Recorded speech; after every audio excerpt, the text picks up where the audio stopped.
Hunger hiding in plain sight. People aren't walking around the streets with signs that say, hey, I missed dinner tonight because I didn't have enough money to put food on the table.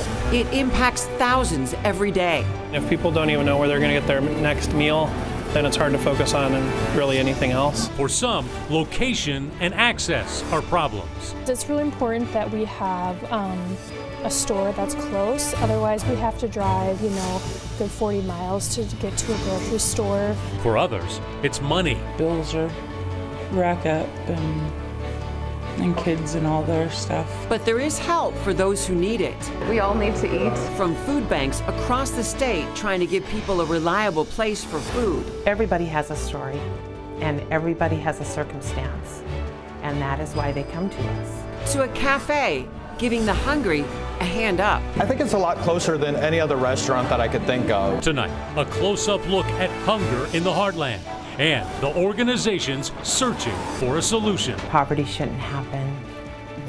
Not in a place where you see corn growing in the fields.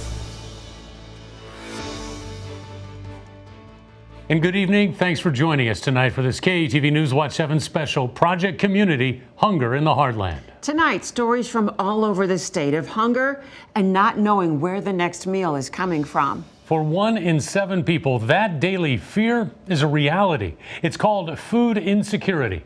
More than 70,000 people in Douglas County can't afford healthy food or don't have access to nutritious choices. That's where an experiment from Saving Grace Food Rescue and the Stevens Center comes in. They're trying to shine a light on the issue. At first glance, this candlelight dinner looks like a fancy fundraiser. And I just want to say, not your typical fundraiser. It's called the Hunger Experience, but depending on where you sit. So either they're going to get a great gourmet meal, or they're going to get a meal that is a sack lunch like they would get in a shelter or out on the street. Stevens Center and Saving Grace Food Rescue arranged this experiment so people would understand hunger in the heartland and know they can help. 1 in 5 children may go to bed hungry. And then we have almost 40% of food that's produced could end up in the landfill. It just doesn't make sense. Guests chipped in either $25 or a turkey for admission. Teresa Martison is all in. I came here tonight because I love the mission of putting food in bellies rather than landfills. And I'm excited about this experience and the way we're going to learn about the reality of hunger in our communities. Guests are randomly served fresh green salads and a chicken and beef entree, or a brown bag sandwich and fruit snacks. Teresa's a lucky one of 50 people here to eat gourmet. So far, I have a salad and a dinner roll. 75% of the guests are eating the poverty meal. Hey, it works. So the meal you received was based on the seat you chose. And why that is so important is because, as we know, where you're born in life and who you're born to has everything to do with your set of circumstances in life, all as far as getting access to nutritious food. In between bites, actors portray real stories of the hungry in Omaha. For me, it's like a full circle moment. I had some family members experience homelessness. I've experienced it. And then there's the moment where guests realize they can do something about it. I wanted to share it because there were other forks. Teresa shares her meal. There's so much food, we don't have a food production problem, we have a food distribution problem. Shining a light on hunger, one brown bag at a time. Saving Grace uses refrigerated trucks to pick up fresh, healthy food from 53 stores, restaurants, and wholesalers. They deliver it daily to nonprofits who feed the hungry. And one of those nonprofits is called Together. Its mission to feed the hungry relies heavily on the food bank for the heartland. And we saw both places busier than ever. This isn't your typical grocery store. This is the food pantry for Omaha's nonprofit Together. We're open Monday through Friday all day. Mike Hornacek, president and CEO, says Together is known for helping the homeless, but more and more it's becoming known for helping the hungry. We'll have a neighborhood of about 22,000 unique individuals walk through the door this year, which will be by far a record for us. What's that say to you, Mike? It's very concerning. For any number of economic and emotional reasons, more people are turning to Together for food. They get a basket, get what they need. It's based on item count. So based on the size of your family determines how many items you get. And within reason, you can pick whatever you want. And the pantry's making sure that among those choices is fresh food. 71% of everything we distribute is produce, dairy, and protein. Together gets much of its food from here, the Food Bank for the Heartland. It supplies donated food to about 600 organizations, more than 200,000 people. This is Tuesday, a sorting day, when workers and volunteers separate items with a longer shelf life from those with a limited lifespan. Proteins, produce, and dairy.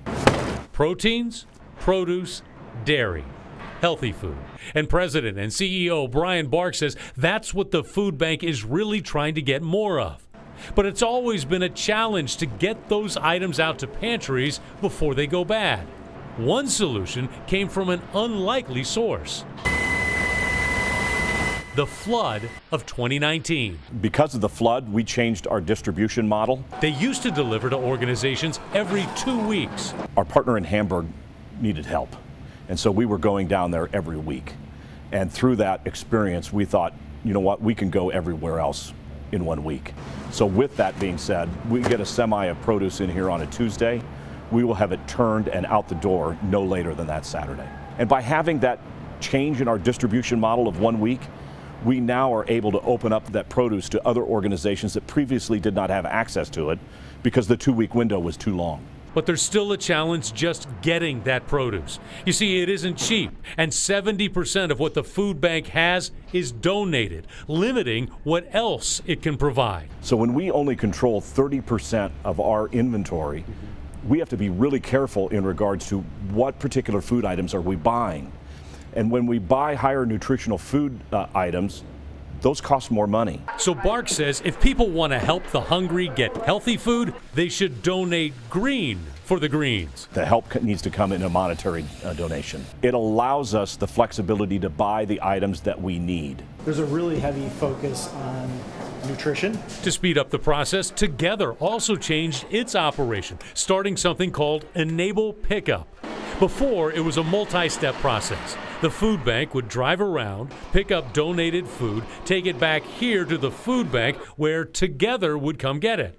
Well, now Together goes directly to those outlets on behalf of the food bank. Saved them money, saved us money, got a lot of the fresh produce to people that need it faster, and so you had less waste. So it's about quality and quantity and access. I don't come here too terribly often. Like for Natasha, she has a job she loves and is raising 3 kids. My oldest, he's in football, so yes, he's 6'6", 300, so he's good. But like for many people, sometimes things get a little tight. I'm not very hard off, so I don't come here unless I absolutely have to. But it's nice to know that I can come here because there's people that absolutely need it. Like, well, they come here, they're not going to turn you away, and that's awesome. It's really busy here today. Is that normal? No. The pantry averages about 350 families a week. And I heard them when I was walking up here called 135, so that means we're at 135 already with a couple hours to go. And that's on a Monday. I asked Hornacek if helping so many people is a good thing or a frustrating thing. I would say both. I am super grateful, especially this time of year, that we're able to keep up, but